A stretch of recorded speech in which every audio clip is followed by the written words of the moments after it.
Boa noite, galera PHN de todo o Brasil. Mais uma terça-feira, mais um momento lindo, maravilhoso para encontrarmos com um testemunho que fala fundo, mas muito fundo no coração. Cada terça-feira, há 18 anos, eu e você temos a oportunidade de confiar mais, de acreditar que a nossa vida tem jeito sim, tá bom? Hoje nós temos uma participação muito especial aqui na banda. Mostra lá, é ele, Alexandre Pivato, a lenda, tá bom? Boina para os mais íntimos. Ele estará aqui conosco porque tem um motivo. Ele também estará acompanhando uma cantora maravilhosa que vem lá do sul do país, lá do Paraná. Tiba, conta pra nós o que vai acontecer hoje aqui no programa. Ela é de Guaporema. Guaporema? Isso, Graça. Ah, Guaporema. Guaporema. Bem. Ela que é missionária, né, cantora, vamos conhecer um pouco a história dela. E é uma história também de perdão, viu, Dunga? Muita gente precisa perdoar o pai, principalmente a história de pai e filho. Você hoje vai pegar muita gente, então. Vai pegar muita gente, porque isso é muito comum, esse conflito entre pai e filho, pai e filha. Então ela viveu uma decepção muito forte com o pai e precisou exercer na prática ali a vivência cristã, já como missionária. Ela vai contar essa experiência que ela viveu. E tudo a partir de uma música, de uma canção. Um passo definitivo do perdão, da reconciliação, de retomar os laços com o pai, foi através de uma canção. Isso que é um interessante. Tudo a ver com a história de hoje. Canção nova, hein?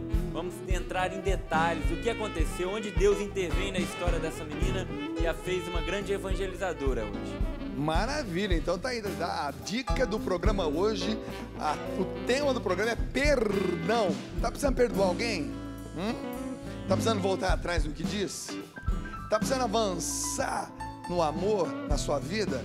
Hein? Tem marcas profundas aí que precisam ser tocadas? Você é uma daquelas pessoas que usam aquelas frases assim: a que se faz, a que se paga. Essa frase é: o que é seu tá guardado. Me lembro como se fosse hoje. Se você é uma dessas pessoas que constantemente usam essa frase, então o programa é pra você hoje, tá legal? Perdoar é a coisa melhor do mundo. Olha, ódio é o veneno que você toma esperando que o outro morra. Então, sai dessa, tá bom? Então começa para mim, para você e para todo o Brasil, mais um programa PHN. Vamos lá, banda!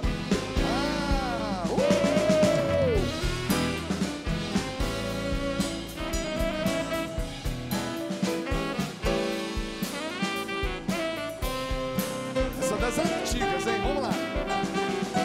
Se você pensar um pouco, vai chegar à conclusão que a história de sua vida é marcada pelo amor. Basta olhar ao seu redor e ver que muitos torcem por você, não sabem mais o que fazem pra não mais te ver sofrer. Imaginamos situações, criamos tantas fantasias que depois fica difícil conviver com as pessoas que nos amam e nos faz crescer. Pra tudo isso tem solução.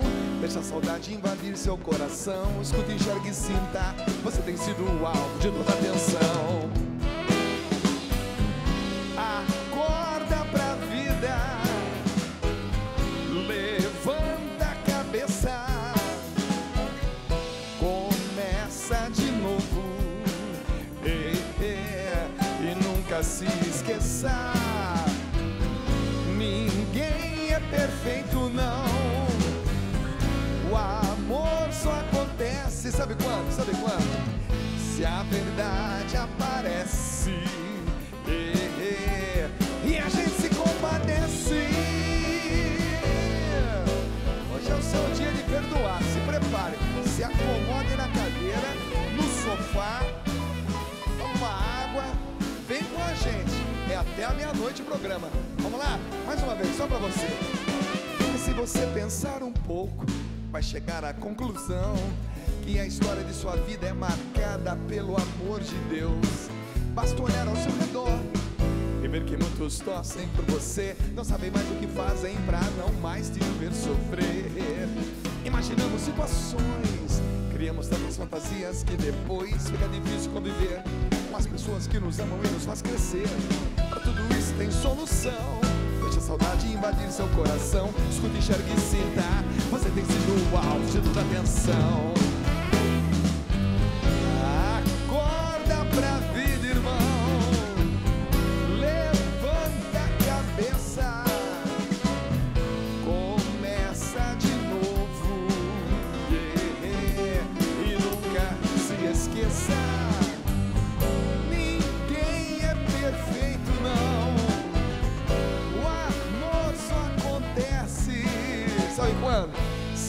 tempestade aparece, e a gente se compadece. Vai lá, Fabinho.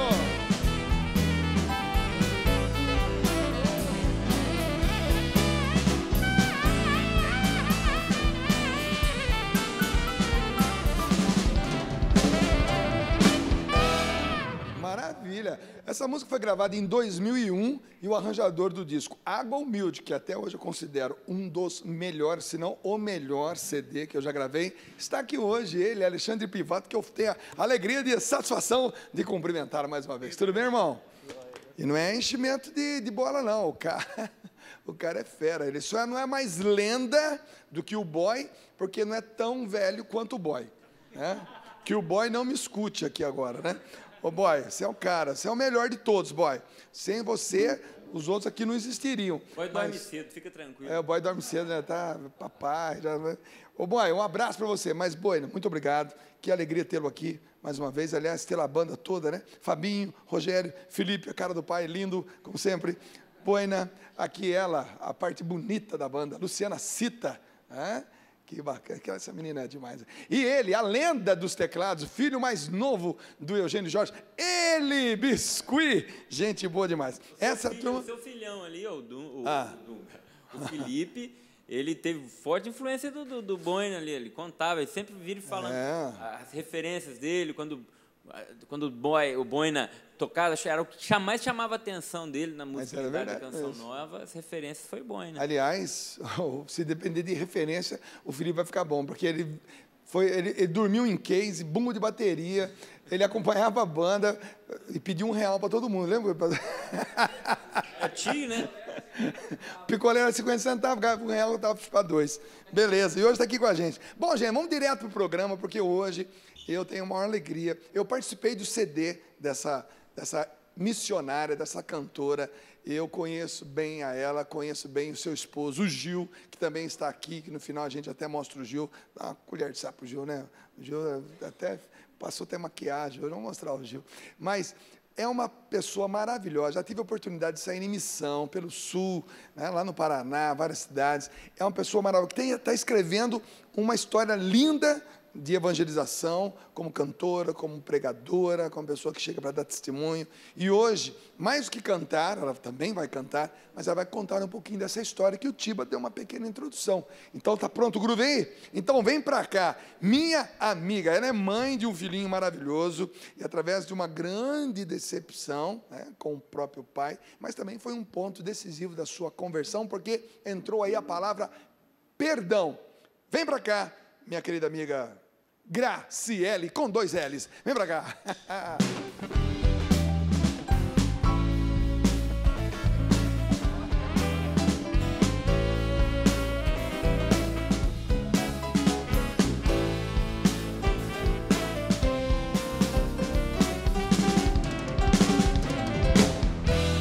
Quero mandar um abraço para minha esposa Neia, que está acompanhando a sua mãe. É sua mãe que está se recuperando de uma cirurgia, está nesse momento lá na Vila São José, tá bom? Néia, meu amor, te amo. Parabéns pelo seu dia hoje, Dia Internacional das Mulheres, né? Da Mulher. Parabéns a Dona Eurides. Parabéns a você pelo Dia Internacional da Mulher, a você que nasceu mulher. Então hoje é seu dia, né? Quem quer forçar a barra, não adianta, bicho. É dia de quem nasceu mulher. Não vai forçar a barra, não. Seu dia é outro, tá bom? Mas para quem nasceu mulher, parabéns para o seu dia hoje. Querida, vamos falar desse testemunho maravilhoso, né? Que nós tivemos a oportunidade de vivermos juntos uma missão de um final de semana muito legal. E no finalzinho da missão, você me conta a sua história. Eu falei, não, tem que ir para lá, tem que ir para o PHN. Primeiramente, bem-vinda, Graciele. Bom, eu que agradeço, Dunga. Eu disse para você quando eu contava, você nem deixou eu terminar de contar a história direito naquele momento. E assim, eu disse para ele que não era intenção minha estar aqui contando, que eu só gostaria que ele soubesse o porquê de tudo aquilo, porquê que ele estava naquela missão comigo. Então, assim, desde já, muito obrigada mesmo pelo convite. E manda um abraço para o pessoal da sua cidade, do seu estado, lá, que deve ter muita gente vendo agora. Não, com certeza nesse horário, né, nós divulgamos, a minha família, a minha mãe, então todo mundo ligado, meu pároco, o Padre Chico, um grande beijo. E para toda a minha família, o meu filhinho com certeza está me assistindo, mas vai dormir cedo, porque amanhã tem aula, por favor. Mas um grande beijo. Parece que ele vai dormir cedo. Vai ficar até parece. Beleza, vamos começar lá da infância, porque nós vamos falar de um perdão que você, depois de adulta, né, você conseguiu dar ao seu pai. Então, para as pessoas entenderem, para a gente chegar até esse ponto, vamos tentar entender como é que foi a sua infância, né? Como é que foi a realidade da infância? O que você via na tua casa? Como é que foram esse tempo na tua vida? Bom, o que eu via no meu lar era um lar normal, como qualquer outro. É o que eu pensava que existia ali dentro. Eu comecei muito cedo, com 5 anos de idade. Eu já comecei a me envolver com a música, porque o meu pai toca vários instrumentos e ele é aquele homem que tocava nos grupos de oração, tocava nas missas, enchia o salão paroquial nos dias de grupo e eu estava lá. Eu brinco que eu sou nova, mas eu sou da época que ainda se ensaiava com fita cassete e a gente tinha que voltar com o dedinho. Ou então tinha o gravador auto-reverse. Exatamente. Voltava sozinho. E sou daquela que ficava dormindo no banco, esperando o pai terminar os ensaios. E quando eu ganhei meu primeiro microfone na minha mão, parecia um picolé, porque era aqueles dourados ou prata, só tinha essas duas cores. Então, assim, muito cedo eu me envolvi. E na minha casa era sempre tudo muito normal. Eu ia para a igreja com meu pai. A minha mãe, na época, não era de ir muito na missa. Sempre arrumava uma desculpa para não ir. Então, era ele que me levava a tudo. Então, por isso esse elo tão grande com ele, porque era ele que me levava, que me mostrava, me levava em festivais para que eu participasse. Quando tinha apresentação da escola, era ele que me levava. Então, assim, a presença dele era muito forte na minha infância. Interessante isso aí. Então, quer dizer que a musicalidade que você tem hoje é devido à hereditariedade, né, do dom do teu pai, mas também ao incentivo dele. Sim. Porque seu pai estava presente com você. E eu devo isso a ele. Devo bacana. muito. Porque se ele não tivesse visto esse dom do canto em mim, com certeza hoje eu não estaria aqui. Porque foi pela música que tudo começou. Bacana. Mas um começo tão bom, né, tão promissor. O que deu errado em tudo isso? O que deu errado é que, como eu disse para você, para mim era tudo normal. Mas eu fui entender que não era normal com mais ou menos uns 10, 11 anos, que eu comecei a perceber que meu pai chegava muito tarde em casa. E a minha casa sempre ficava aberta, sorte que é interior, e não tem perigo, né? Mas nós dormíamos sempre com a porta aberta. E eu comecei a ter medo de dormir, porque eu queria que ele chegasse. Eu sabia que a porta estava aberta. Enquanto muito pequena, eu nem percebia. Mas, quando eu fui começando a ter idade, eu comecei a ter medo. Então, eu ficava esperando. Então, eu comecei a perceber que alguma coisa ali tinha errado. Por que meu pai chegava 2 horas, 3 horas da manhã, 4 horas da manhã? E algumas situações que me marcam muito é que, nas visitas aos parentes, ou após a missa, ele começava a nos deixar na porta de casa e dizia, desce que eu estou saindo. E aí, com a maturidade, eu fui entendendo que aquilo não era normal, porque o normal é o marido voltar da missa e jantar com a família, ir para uma lanchonete, comer um lanche, e isso nunca, essa palavra eu posso usar, porque isso nunca aconteceu na minha casa. Eu nunca tive assim o privilégio de sair de uma celebração ou de ter assim, olha, hoje é sábado, nós vamos jantar juntos numa lanchonete, nunca. Então, eu comecei a perceber que isso daí não era normal. Aos 10 anos de idade. Aos 10 anos de idade. E aí foi que, quando, aos 11, 12 anos, foi que a bomba estourou de fato. Dá uma paradinha aí. Ô, Tiba, é interessante, né? Porque a criança, ela tem aquela idade da inocência mesmo, ela não percebe, e tudo ao redor dela é um mar de rosas. E o pai é o herói, realmente, a mãe é a heroína, mas que coisas esperam por uma criança? É complicado. Nessa fase que ela contou, dos 11 anos, é justamente a fase em que a mãe faz o corte com a ligação com o pai. A menina, geralmente, é mais ligada à mãe, mais ligada ao pai, até essa idade. E, a partir dessa idade, que começa a ser mais próxima da mãe. É um processo muito normal, que a psicologia também já identifica com muita naturalidade.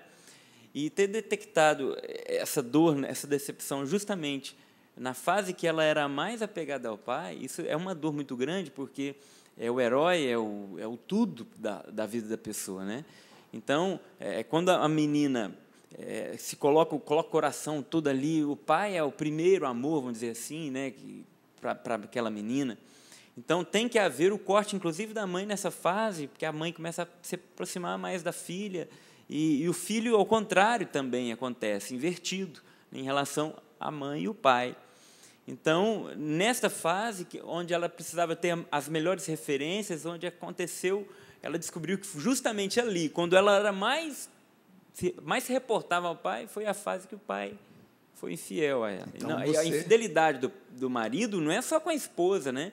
O filho sente como eu fui traído também, eu fui traída pelo pai. Né? Na verdade, a infidelidade, quando ela é consciente, quando ela é planejada, porque pecado tem hora marcada, tem companhia, tem lugar, tem endereço. Né? Quando você começa a adulterar, quando você começa a cometer esse ato tão isento de amizade, de fidelidade, de ética, você começa a causar uma tristeza coletiva, porque não apenas a esposa, que é a principal, aos filhos, né, logo em seguida, mas também aos amigos, às testemunhas, aos convidados daquele casamento, que todo mundo, peraí, todo mundo foi lá, alugamos roupa, compramos roupa, demos presente, marcamos a agenda, participamos, e agora tudo aquilo começa a ruir, né? Mas você imagina, você que é pai e mãe, que porventura o seu casamento esteja em crise, né? Esteja sendo peneirado aí, está passando por um momento difícil, olhe para o lado e veja seus filhos, veja o quanto eles podem vir a sofrer. O programa de hoje é também para um filho, mas acredito que é muito mais para pai e mãe, marido e mulher, que estejam vivendo alguma situação como essa. Fique bem atento. Quer dizer, seus olhos começaram a abrir com 11 anos e você percebeu, então, que não está legal. Minha casa não está mais legal do jeito que era. Com 11 anos eu comecei a perceber, e como eu disse, foi quando a bomba estourou. E isso que o Tiba disse é muito interessante, porque quando a bomba estourou, eu acordei de manhã e, ainda deitada, eu escutei na cozinha a minha mãe dizendo assim: e o que será da Graciele? Daí eu falei, alguma coisa muito séria aconteceu. Porque a minha mãe é muito quieta, ela não é de falar muito. E aí eu escutei assim uma pequena discussão, e a frase que me marcou foi essa: o que será da Graciele? Porque quem descobriu na primeira vez o ato foi o meu irmão. Ele pegou a cena. Mas ele era mais maduro, né, já era jovenzinho, e eu muito nova ainda, e a preocupação era comigo já por essa ligação. Então, eu creio que, no momento, a minha mãe pensou, acabou para ela, né? Porque ela vê você como tudo, e ela dizia isso, é você que leva ela para tudo, ela canta com você, porque eu não cantava nem com coral, nem com jovens, era com ele.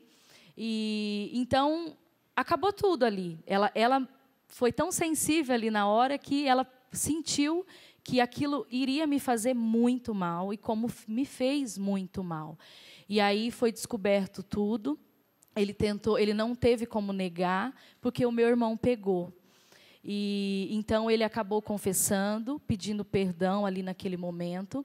E o engraçado de tudo isso, engraçado o modo de falar, Porque, mesmo descobrindo tudo, Dunga, por eu ser muito ligada à igreja, eu não queria a separação. Eu não queria que acabasse tudo. E daí, eu, na ingenuidade, eu fazia cartas e colocava escondido na toalha ou na roupa da minha mãe para que ela perdoasse ele. E ela ficava muito brava comigo. E várias vezes ela brigou comigo, você está defendendo ele, foi ele que fez errado. Mas eu amava tanto aquele pai, eu queria que tudo se resolvesse e passasse uma borracha, isso criança de tudo. E eu fazia caixinha, mãe, por favor, perdoa o pai. Mas não era tão simples assim, né?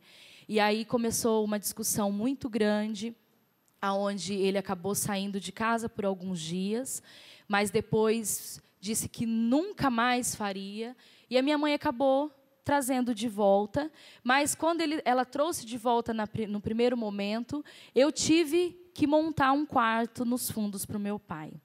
E você vai entender nessa história que tudo é eu.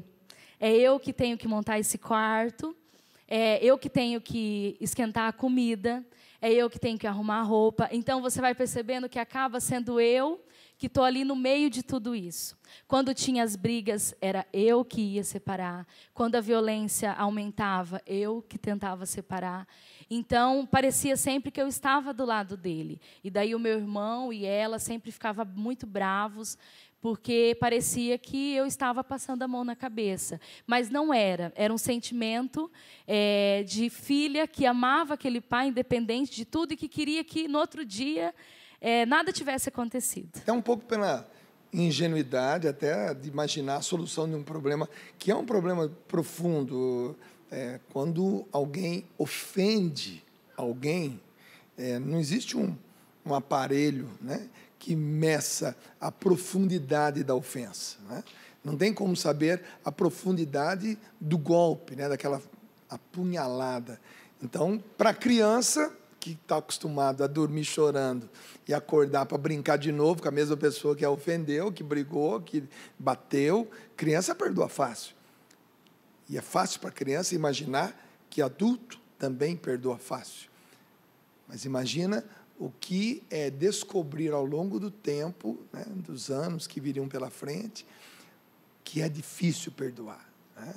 E que você vai ser chamado a perdoar também, né? Não apenas a mãe vai ter que perdoar, mas agora a filha, que depois vai entender tudo isso.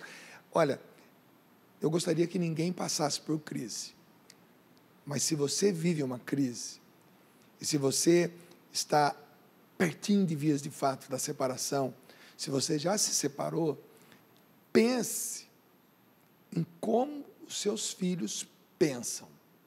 Se já aconteceu o fato, vamos tentar diminuir a dor. Se está para acontecer o fato, vamos esperar um pouco mais. Se está no início de uma situação que pode gerar tudo isso, para. Vamos estagnar isso. Porque os filhos não merecem isso, porque é duro. É difícil. E ao longo do tempo foi ficando mais difícil, porque a gente foi descobrindo as mentiras. Aí a gente descobriu que essa mulher, na verdade, era uma amiga da minha mãe, que frequentava a loja dela. E aí a gente foi descobrindo inúmeras mentiras. Aí foi quando ele voltou a primeira vez e disse que não faria mais.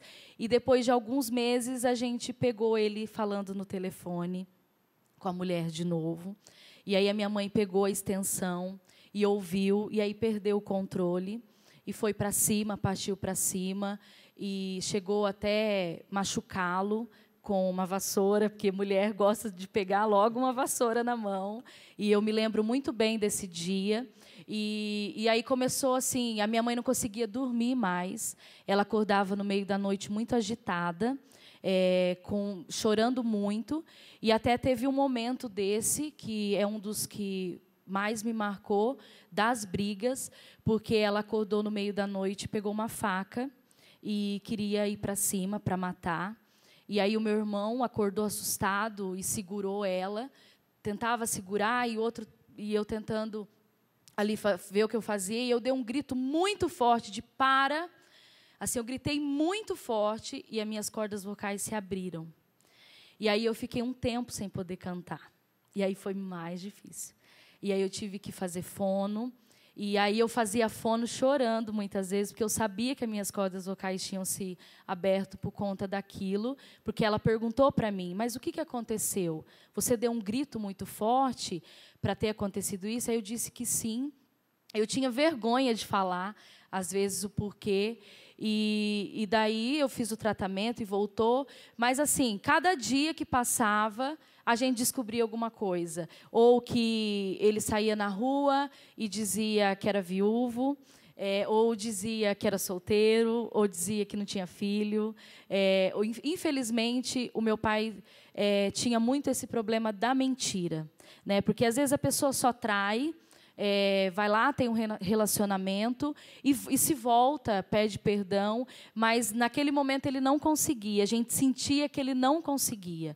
E ele mentia muito. E a gente sabe que quem mente, ele não consegue parar, porque ele precisa de outra mentira e de outra mentira. E nós chegamos a descobrir casos dele, na faixa dos 40 anos, namorar com uma menina solteira, de família, da igreja, e se passar de solteiro e já com 4 filhos em casa. Então, assim, são inúmeras. Se eu fosse contar todas as situações que aconteceram, eu teria que ficar aqui muitos programas. Mas é para dizer assim que a mentira é muito triste, Dunga, porque quando você descobre uma traição, às vezes a mulher, eu imagino a minha mãe, o perdão talvez comove a pessoa, e se você diz, eu não vou mais fazer aquilo, foi uma fraqueza. Mas daí o que mais incomodava a minha mãe era as mentiras. Eram as mentiras. Quer dizer, todo mundo está na condição tanto de cair, de errar, de pecar, e todo mundo está na condição também de dar mais uma chance, de perdoar. Agora, o que vai equilibrar isso justamente é a verdade. É verdade, eu caí, eu errei, estou pedindo perdão. Tudo isso é verdade, veja, agora é verdade. Eu caí, é verdade, eu caí, eu errei, é verdade, eu errei. Eu quero voltar, é verdade. Eu estou te pedindo perdão, é verdade. Então, nós começamos a trabalhar com a verdade, mas quando a mentira entra de novo, né, aí começa também um processo de será que vale a pena perdoar de novo? Vamos frear a mentira. Vamos começar a frear essa mentira. Vamos começar a fazer um exercício conosco mesmos de frear essa mentira, seja ela qual for, que nós estejamos contando para nós mesmos, para pessoas que nós amamos. Quanto tempo demorou tudo isso? Olha, esse processo, da segunda vez que a minha mãe pegou ele no telefone, aí ela queria separar de vez mesmo, mas daí, com muita insistência dele, ela acabou aceitando. Mas ela disse para ele assim, eu te aceito de volta, eu faço o que é necessário, que é cozinhar, que é lavar, mas eu não posso te garantir que nós vamos ter uma vida de casal felizes. E aí, nesse processo, meu pai mudou de religião, com vergonha da comunidade, nos deixou com muita vergonha. Ou seja, aquele que cantava com você na igreja se afastou da comunidade, me deixou só. E aí, nesse processo, eu comecei a cantar com um grupo de jovem, que foi a minha salvação na época, que quem comandava era o meu esposo, que hoje é o meu esposo. Gil. E ali foi a minha salvação, porque naquele momento eu não queria mais cantar, eu queria desistir. E daí ele voltou para outra religião. E aí a gente achou, vai melhorar, né? Não vai ter mais traição. Morando ali na sua casa. Morando na minha casa. Mas no quartinho do fundo. Não, ele voltou a dormir mesmo no mesmo quarto, mas a gente sentia que o clima não era dos melhores, né? Porque a minha mãe ficou muito ferida, mas ela é muito guerreira, porque ela disse assim, pela família, eu vou te aceitar, a casa é tua, você fica aqui, eu faço o que é preciso, mas não te garanto que a gente vai ser feliz. Mas ela tentou, mesmo assim ela tentou. E ela, de vivência cristã católica. Aí foi um processo muito bom, que nesse meio tempo ela se voltou para a igreja. Ela sentiu a necessidade, porque a minha mãe caiu em depressão por um momento, e ela começou a tomar remédios, tarja preta, e um dia ela disse para si mesma, eu não vou viver disso. eu não vou viver. E a minha mãe tem comércio há 30 anos.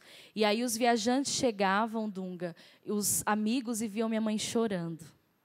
E aí ela começou a tomar esses medicamentos e ela disse para si, eu não vou viver disso. Eu preciso parar com isso. E aí foi quando ela começou a frequentar os grupos de oração, as missas, e hoje é mais do que a gente até, ela que reza quando a gente viaja, dobra o joelho. Então, assim, foi um mal que fez um bem para ela nesse sentido, né? E ele continuou ali vivendo. Ela disse, não, você pode ficar aqui, né? Não tem problema, a gente tenta. Só que daí ele passou para outra religião, porque a família dele é toda evangélica. E aí a gente achou que tudo bem, talvez uma paz ali iria se estabelecer. Mas daí, indo para outra religião, batizando em outra religião, eu falo de novo porque é 2 batismos, ele achou que ele estava salvo. E aí nós já não estávamos mais. E aí nós que fazíamos o mal e que servíamos não Deus, e ele sim que estava salvo e que servia o Deus e que estava tudo maravilhoso. Somamos um outro problema aí. Aí somamos um outro problema, porque daí ele começou a querer que eu fosse para outra religião, e aí ele começou a criticar o padre, que até então era amigo, começou a criticar a minha missão, que até então era tudo certo, e aí ficou pior, porque daí a situação ficou insuportável. Olha, com isso, gente, abrir uma aspa, com isso, nós não estamos querendo dizer que nossos irmãos evangélicos estão errados, nada disso. Aliás, eu sou do tipo da pessoa que luto, anseio e vibro com qualquer sinal de atitude de comunhão entre nós cristãos, né? Tenho muitos amigos pastores, né? Esses dias mesmo encontrei com o pastor Cláudio, né? Que de vez em quando passa aqui na Canção Nova, adquire as fitas do Padre Léo, e uma pessoa maravilhosa, fantástico, o Youssef Akiva, que é um pastor maravilhoso, e tanto meu primo, eu tenho um primo pastor da presbiteriana, maravilhoso, altas conversas que nós temos juntos. Então, com isso, não queremos dizer nada que estar numa outra religião é errado, nada disso. Porém, a gente sabe que quando nós deixamos a nossa religião para adentrarmos em outra religião, nós, como seres humanos, somos limitados, somos falhos. E aí, para justificar muitas vezes os nossos erros, nós acusamos a espiritualidade, a opção do outro. Isso não tem nada a ver com a religião em si. Somos nós os falhos, somos nós os limitados, somos nós que queremos encontrar muitas vezes explicação, e muitas vezes a nossa defesa passa a ser o ataque. Então é uma falha humana nisso, né? Então fica aqui esse registro. Aliás, fica aqui também um grande abraço a todos vocês, nossos irmãos evangélicos, que fazem também um trabalho maravilhoso, quanta coisa linda, mas o humano nos faz ser falhos, e muitas vezes a nossa defesa, a nossa justificativa de um fato passa a ser, então, o ataque à espiritualidade do outro. Isso aí é humano, isso aí é uma falha pessoal, né? Não tem nada a ver com a religião.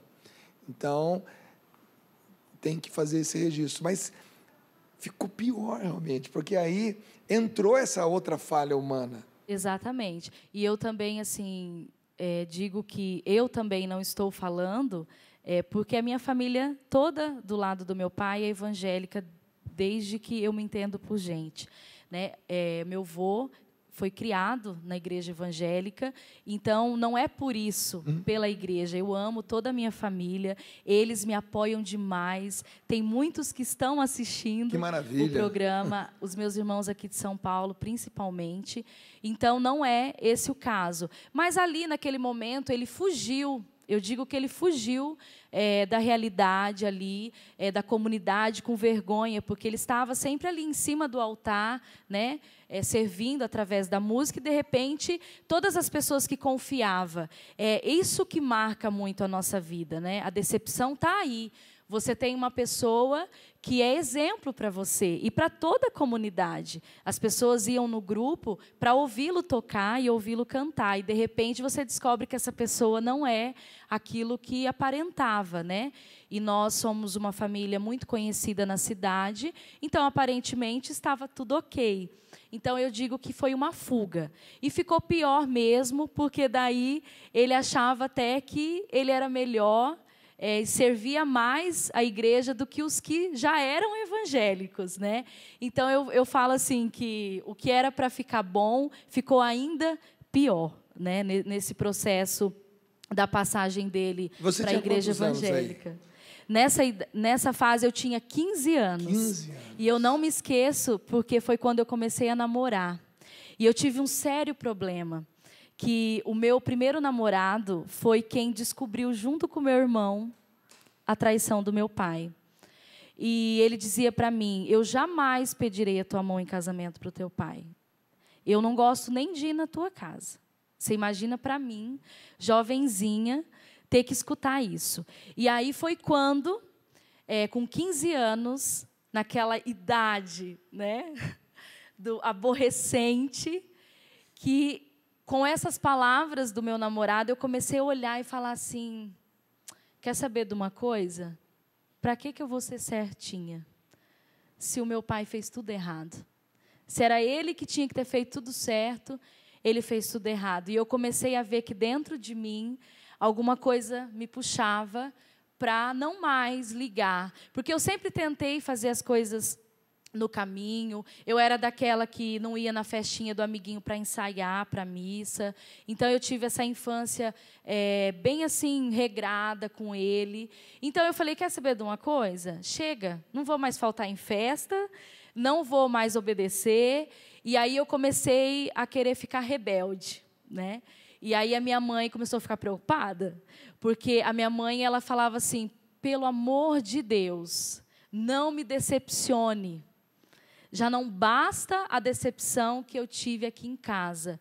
Não faça isso comigo. Porque eu tenho uma outra irmã, só que já é casada. Então, ela não participou de nada disso. Então, ela dizia para mim: por favor, não caia. Mas, alguns momentos, o mundo foi mais forte. Com certeza. Ou seja, você ali falou: quer saber uma coisa? Tem motivo, né? Tem motivo para ser rebelde, porque muitas vezes a pessoa é rebelde sem motivo, né? É um rebelde sem causa. Mas, às vezes, numa cabeça de 15 anos, com exemplos péssimos, que nós, muitas vezes, adultos, damos aos nossos filhos, como violência no lar, palavrões, traição.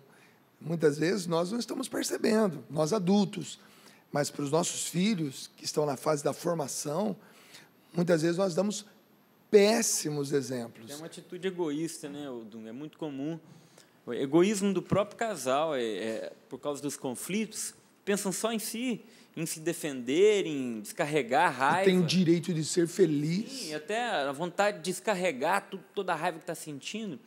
E não se preocupam com os filhos, que tudo aquilo está causando os filhos. Eu estava ouvindo a conversa da Graciela aí, toda essa história, eu fiquei pensando nos pais agora que estão nos assistindo, que vivem essa realidade. São muitos que brigam e não têm critério algum na frente dos filhos, falam o que pensam, que vem na cabeça, e as agressões verbais, as agressões até físicas, e sem a preocupação, e eu falo, é egoísmo puro, sem a preocupação do que aquelas crianças inocentes, ingênuas, estão absorvendo de tudo aquilo e as marcas que aquela agressão vai ficar no coração daquela criança. Isso pode afetar até mesmo a vivência da própria vocação daquela criança, como um casal, como um pai de família, como uma mãe, né? Aquela rejeição, eu não quero ser assim, eu não quero.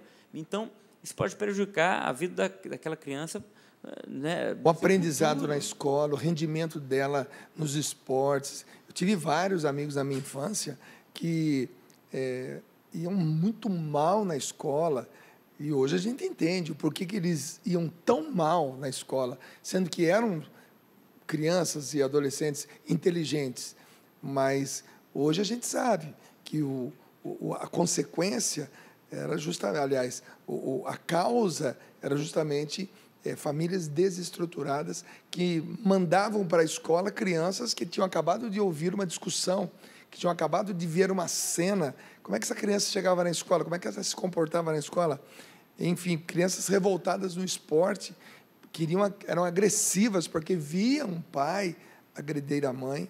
Crianças que renunciaram à sua sexualidade porque projetavam no pai ou na mãe e viam que o pai ou a mãe a decepcionou demais. Sim, né? A gente viu testemunhos desse tipo aqui no PHN. Muitos. Vezes, né? A pessoa ela tem um problema na própria sexualidade por causa disso, principalmente dependendo da fase. O conflito ainda é maior né, nesse processo da identidade da sua sexualidade. Né? A pessoa está se descobrindo ali, e isso pode causar um transtorno para a pessoa até para o resto da sua vida. Né? Tudo isso para dizer para você que está nos vendo agora, pai e mãe, que você tem que pensar muito. Né? A crise, ela não pode ser uma crise cega. Né? O seu problema não é só seu problema. Depois que nós formamos uma família, nós somos responsáveis por ela. Né? Quando eu cheguei aqui na Canção Nova, por exemplo, eu era casado e tinha um filho. Né? Felipe, que está aqui comigo hoje, 3 anos e meio, quando nós chegamos aqui, ele tinha. Hoje, eu tenho 3 filhos, né? Tenho uma neta. Quer dizer, a nossa vida vai ampliando e nós vamos sendo responsáveis diretos, né? Por aquilo que nós criamos. Né? O primeiro responsável pela minha família não é a Canção Nova, sou eu. E toda a minha atitude para com a Néia, minha esposa, tem influência direta com aquilo que eu gerei. Então, olha só onde tem que estar os meus olhos, prestando atenção naquilo que eu estou fazendo. Então, para você que tem o seu problema, que está vivendo a sua crise, amplie a sua visão.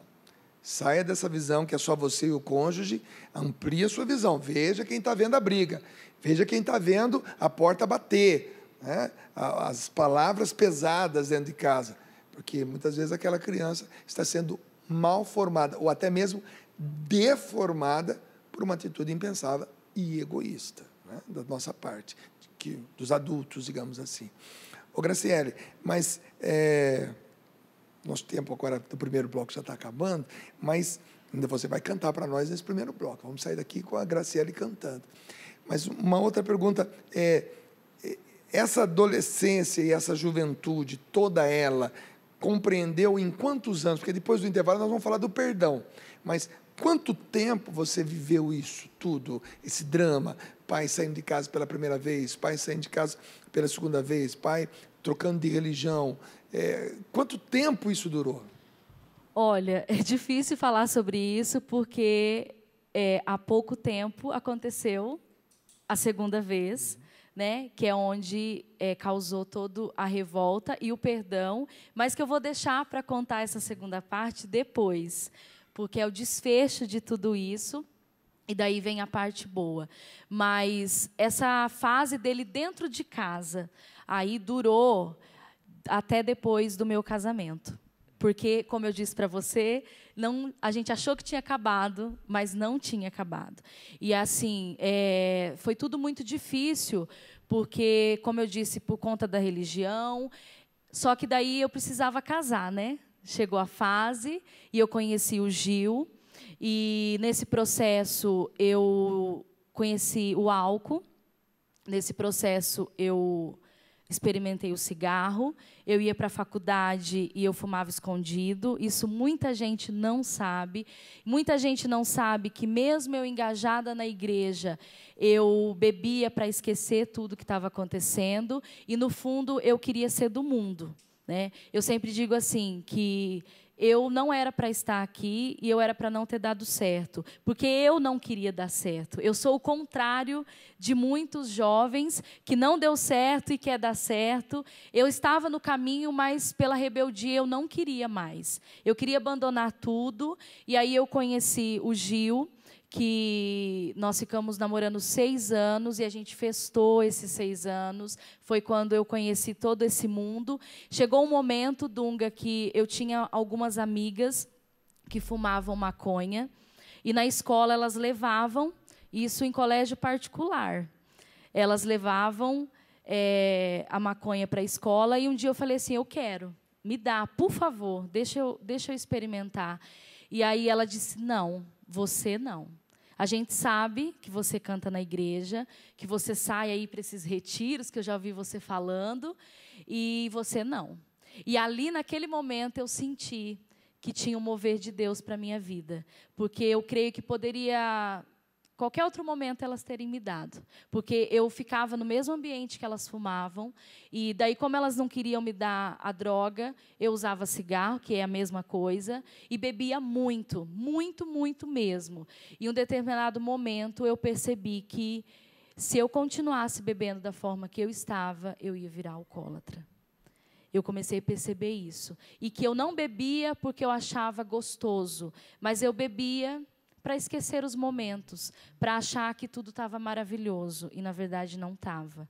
Né? E, mesmo assim, eu estava engajada na igreja. E isso é muito importante dizer, porque a gente sabe da realidade hoje. Às vezes, a gente vê um jovem engajado, indo nos acampamentos, como você mesmo promove, e eu escuto muito você dizer isso, que às vezes a pessoa está ali ouvindo, mas está com a droga no bolso, está com a camisinha no bolso.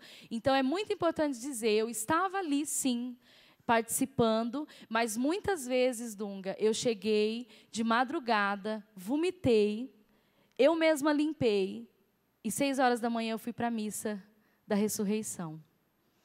E eu não tenho nenhum orgulho em dizer isso. Mas eu preciso dizer isso, que é para dizer para os jovens que não se iluda com esse mundo. Porque naqueles momentos eu me sentia a pior pessoa do universo. Eu me sentia suja. Eu tinha que me confessar. Então eu comecei a viver assim. Eu bebia e me confessava. Eu bebia e me confessava. Até que um momento eu falei, chega. Chega. Mas isso eu não tinha CD ainda, eu não tinha projetos, mas eu vivia ali dentro da igreja servindo. E eu via aquilo tudo errado e falava, meu Deus, eu não posso continuar assim. Não posso. Aí, Tiba, quantas pessoas vivem isso, hein?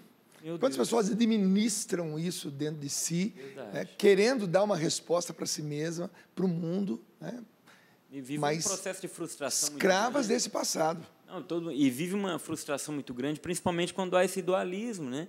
Essa dupla personalidade espiritual, porque nós temos sede de sentido, de eternidade, mas também de inteireza. São as 3 fontes, seres humanos. A gente quer ser inteiro, a gente não se conforma em ser dividido, a gente quer desfragmentar o nosso coração o tempo todo, a gente não se conforma com isso. Então, entra um conflito existencial muito grande aí, né?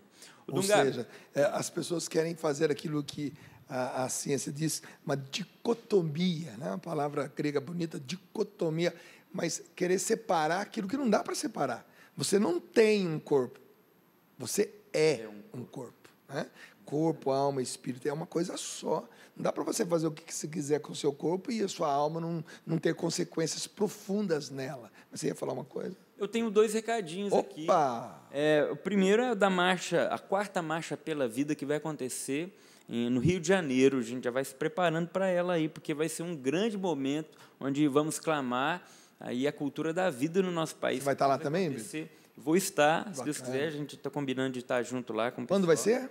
1º de maio, no posto 6, em Copacabana. Então, mais para frente, a gente vai dar mais recadinhos sobre isso, mas já avisando para os cariocas aí, tá? Tá para chegar. 1º de maio, Marcha pela Vida, no posto 6, Copacabana. E outro recado que eu queria reforçar é aquele que a gente já deu no programa retrasado, sobre o Tônio e a comunidade Jesus Menino, que está necessitando de um transporte, né? Eles sofreram um acidente e perderam a Kombi. Então, eles estão numa situação muito crítica, né? Alguns já se propuseram ajudar, estão encaminhando para isso, né? Mas precisam de mais gente ajudando. Eu vou pedir, então, ao Marcelo colocar o GC, se ele puder colocar o GC com o telefone do Tônio. Aí já está, a Comunidade Jesus Menino. A Comunidade Jesus Menino, a gente conhece o trabalho do Tônio. O Tônio, ele tem lá 40 crianças, 40 filhos especiais que precisam se locomover, levar para a escola, fisioterapia, no médico o tempo inteiro. O Tônio está levando os meninos dele no médico o tempo inteiro. Imagina, 40? 40 filhos. Não é que venha para cá nessa instituição para você ser cuidado. Não, filho registrado como filho dele. né? E uma comunidade que nós conhecemos e conhecemos de perto e sabemos da seriedade, do carinho com que essas crianças são tratadas, né? Semana passada, quando você deu esse aviso, quando eu cheguei em casa, um dos meus amigos, que são amigos, né, nossos aqui na Canção Nova, me ligou e falou, eu quero ajudar. Aí, imediatamente, passei o telefone dele para o Tônio para ele, e, graças a Deus, esse é o nosso amigo, que sempre está presente, ajudando também, fazendo muita caridade, pôde ajudar um pouquinho, mas precisa mais. Aliás, seria legal uma van bacana para eles, né, com mais conforto, para levar essa criançada para lá. É o mínimo, né, Dunga? mínimo. Assim, é um trabalho tão bem feito e que precisa desse amparo. Então, deixa de ligar, não. Liga, mas que você, eu não posso doar muito, mas um pouquinho de cada um. Imagina, quanta gente está assistindo agora. Um pouquinho meu. Ô, Tônio, olha, eu posso tanto. Passa a conta para mim. É Pronto. O que eu posso. Às vezes é um pouco. Liga amanhã cedo. Liga amanhã cedinho. Amanhã cedinho já liga, tá bom? Nós vamos para o intervalo. Daqui a pouco a Graciele vai falar para nós como é que aconteceu esse perdão. Mas a gente vai sair cantando. Vamos lá? Simbora, galera. Fique à vontade. Com vocês aqui no PHN, Graciele.